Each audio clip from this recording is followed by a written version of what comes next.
the scholars of Jews. But that may be the case, but the prophets before him, I'm not sure they did have the correct Torah. Jeremiah himself, I'm still trying to find the passage, says that the Torah had been corrupted by the Jewish scribes. It was written by Israel, right? By the Torah, when it was lost with the destruction of the temple, it was written at Israel. Oh, it's Jeremiah 8, not Jeremiah 7. Sorry, Jeremiah 8:8. Let me just find the passage.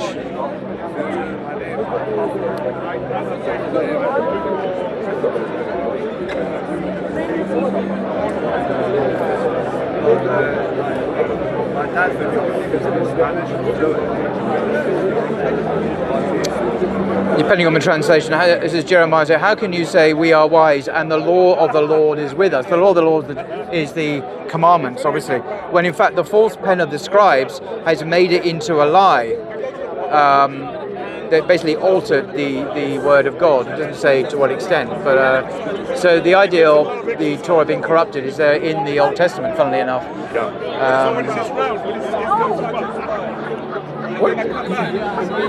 I'm not sure I really get your point, to be honest, but I can only perhaps describe some of the things I know. I don't quite see what there is a problem. The problem is the Torah is corrupted, but for Muslims, obviously, the Quran describes itself in the 5th surah, I think it's verse 48, around about there, as the criterion by which we judge the scriptures of the people of the book. So what the Quran, what agrees with the Quran is false, and what is true, and what is false is determined by what disagrees with the Quran. So the idea, for example, in the Torah we have that God needed to rest on the seventh day, is clearly contradicted in the Quran, which says God doesn't need to rest. There's almost a deliberate attempt to correct the error in the current Torah we have, and there are a lot, and the way the prophets are portrayed, they're portrayed often in the Bible as very immoral characters, even serious sinners. That's corrected in the Quran as well. So, and there are many other examples like that. Okay, sorry, I wasn't able to. No, I just was eerily in the background. My father is a big fan of yours. Oh, both of you? Yes, whole family. Okay. All we need now is the mother. The mother is close by. She's close by. Cool. Yeah. Do you have any questions around the kind of thing? I just want to ask a dumb question. What do you find is the biggest challenge or not challenge maybe, but the main reason or reasons that you find convince Christians into Islam? Oh, that's interesting.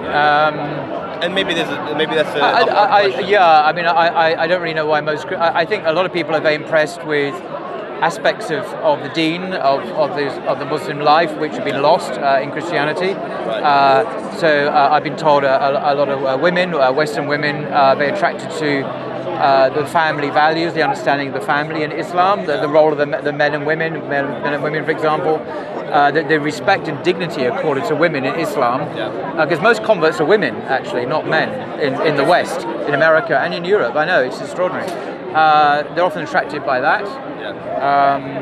And the fact that the religion's not been changed, whereas Christianity is perceived by many people to constantly catching up with the latest Western secular fashions, right. Whether it be LGBT or whatever, the need to conform to whatever the BBC or Fox News is saying. And Islam doesn't do that. We don't have any, obviously, authority to change the deen of God. So that's another attraction. I think arguments, I don't know if really they're often that compelling, No, some Muslim women I've heard, converts, have said they like the way Islam understands Jesus,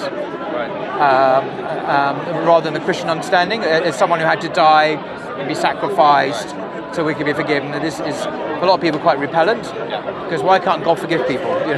Which is true. So I think those are some of the reasons I've heard why.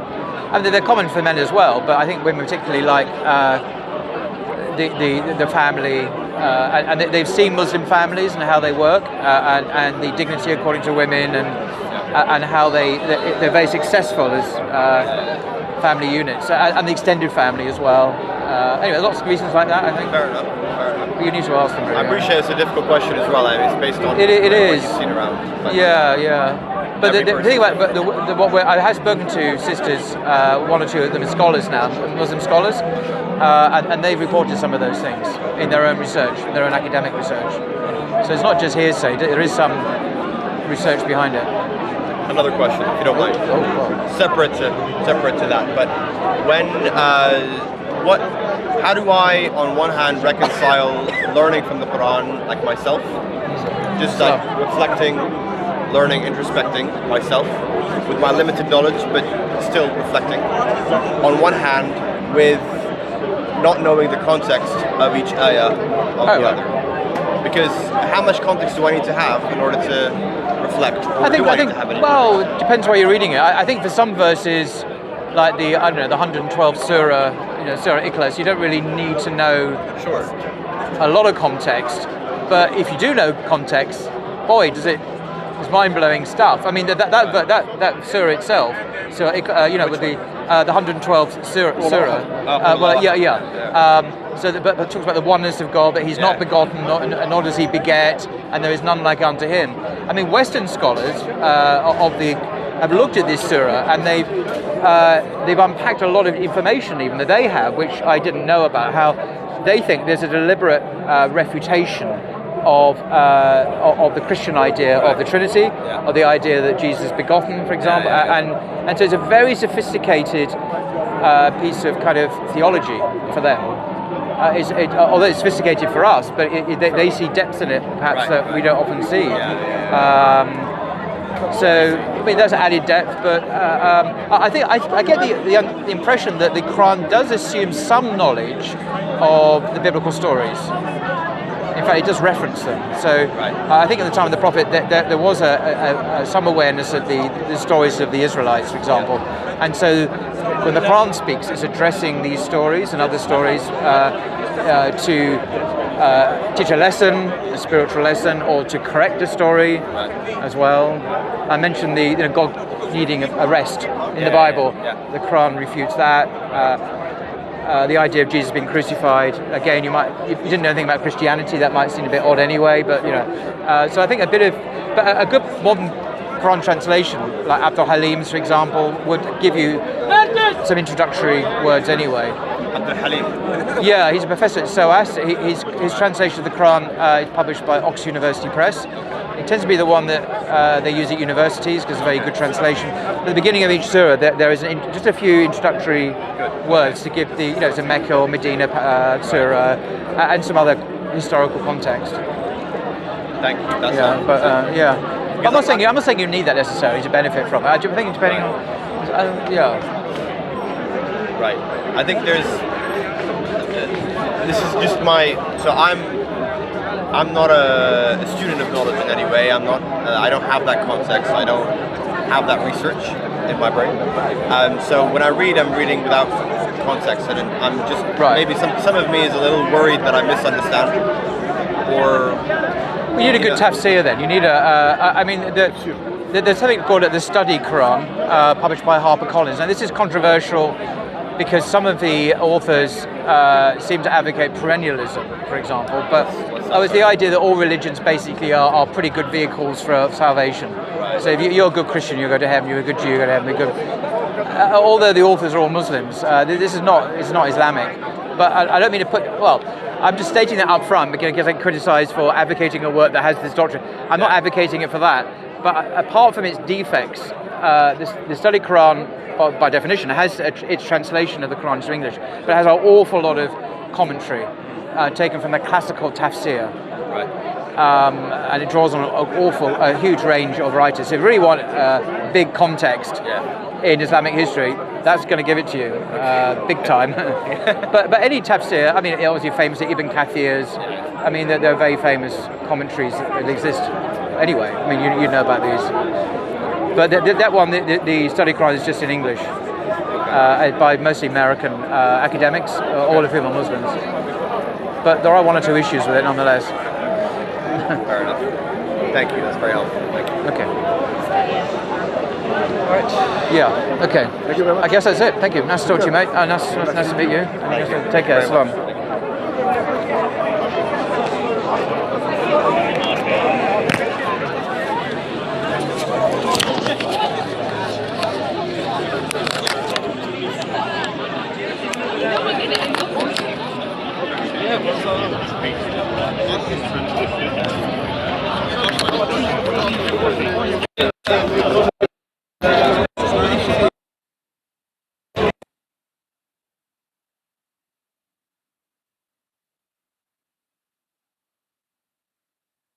What's your name? Andy. And? Catherine. Yeah. Andy is English Christian. Oh, right. And Catherine, she is Chinese Catholic. Chinese Catholic. She came from Hong Kong. There you go. But we, they were interested in Islam, and that is admission that basically we believe actually the one who sent Jesus, peace be upon him, is the creator of the heavens and the earth. We believe in God, the one who sent Jesus. And we believe in Jesus, peace be upon him, to be a prophet and messenger. We don't put Jesus above his level to worship him, to make him as God. And as well, we don't belittle his status like the Jews will say he's a bastard, he's no one. We say prophet sent by God. We believe in his miraculous birth, as that compared that God has created Jesus just like he has created Adam. God has said be and he became. So these are things, fundamental principles for us as Muslims. That's why what happens throughout the time, throughout the time that the Christianity being evolved and changed, things being added, things being deducted, and that's what the problem is, where the Christianity actually is not the teaching of Jesus. We to the people, the teaching of Jesus, you'll find it in the Quran.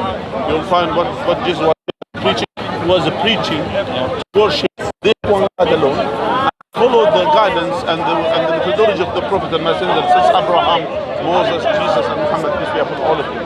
It makes sense. It does. I'll tell you, a good friend of mine, he's British Protestant, but he now lives in Sweden. He's a British Muslim. Okay. Yeah.